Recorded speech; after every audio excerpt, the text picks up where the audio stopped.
without a care in the world.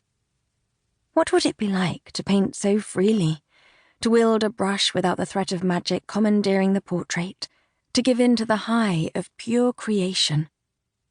Painting used to be like that for me, back before my powers sparked to life a few years ago. In those days, there was no greater ecstasy than the promise of a blank canvas and a palette full of colours. Before magic, painting was magic. The memory of it is enough to make me weep. I pressed the bristles of a filbert brush against the coil at the bottom of the jar of turpentine to loosen the oils, but when Elsie gasps, I glance back up. "No!" She presses a dramatic hand to her heart. "Wilbert Jr.? What does he have?" Mrs. Ramos, sitting daintily on a settee in a pale pink dress, nods, her mouth twisted in a frown. "The papers don't say. I think it could be pneumonia, though. It's been going around this year. Mrs. Potsworth down the street passed away from a nasty case of it not last week." I frown. The only Wilbert Jr. they can possibly be talking about is the governor's son. A tall, strikingly handsome boy, around my age, whom I've only ever glimpsed at Lalverton City events. Pursing my lips, I set aside the turpentine and dunk the brushes into the sink.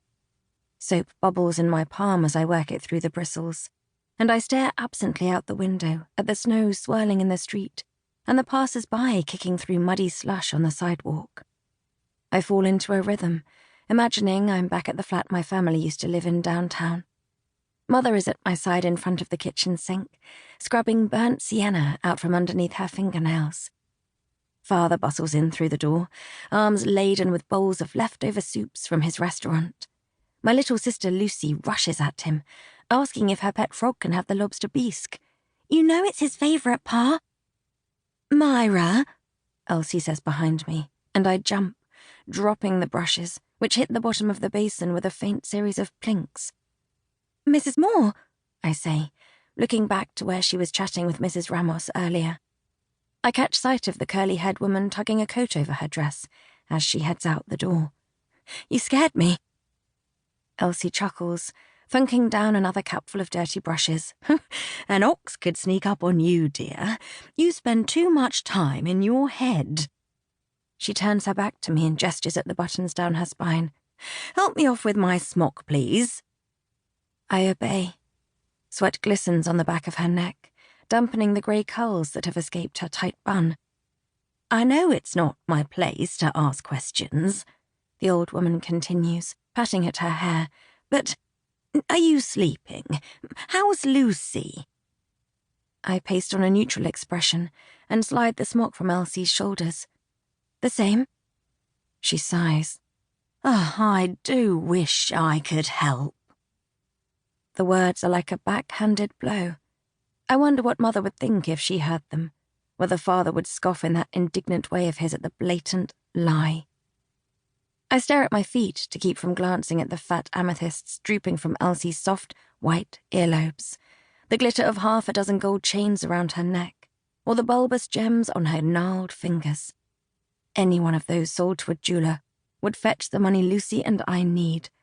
But 3 months ago, when I came begging Elsie for the help she claims she wishes she could give me, she balked at the idea. Said it would do me no favours to hand me a reward I didn't earn. I knew before I even asked her that she would say no. If there's anything life has taught me, it's that I can't count on anyone but my sister. We're all each other has.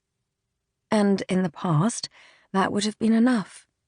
But with Lucy's illness having taken a turn for the worse, and our funds being too meagre to afford the medical care she needs, Elsie's patronising words about wishing she could help make me want to scream.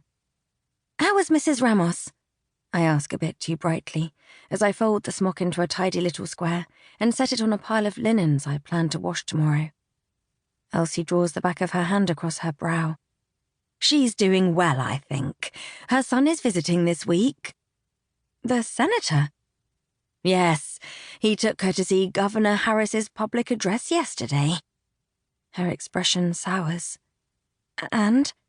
I ask, not sure if I want to hear any more. "She said the governor went on..."